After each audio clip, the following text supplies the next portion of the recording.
तर देवगिरी बंगल्यावरच्या सुनेत्रा पवारांच्या उपस्थितीतील याच बैठकीत राष्ट्रवादीचे आजीमांजी आमदार उपस्थित होते। प्रफुल्ल पटेल मात्र बैठकीत गैरहजर होते।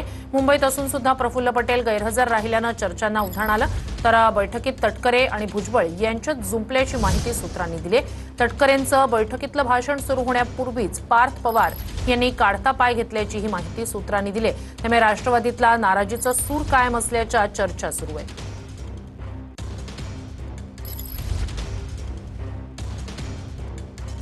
प्रफुल्ल पटेल काय येऊ शकले नाही, परंतु तटकरे तर होतेच। नाही, पण काही अंतर्गत नाराजी होती बऱ्याच आता प्रफुल्ल पटेल काय नाही, आता हे तुम्ही सगळे नाराजी आहे, हे आहे ते आमच्या विरोधी पक्षाचे काय आमचे मित्र हे सतत बोलत असतात, तुम्ही सतत ते दाखवत असतात, त्यामुळे एक वातावरण निर्माण होता, पण तसं काही वातावरण नाही। धन्यवाद। प्रफुल्ल पटेल मुंबईत असून देखील बैठकीला उपस्थित नव्हते। ते काय कारण असेल काहीतरी काय, परंतु ते आहेत ना।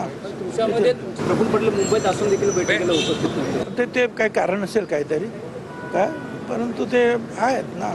तुमच्यामध्ये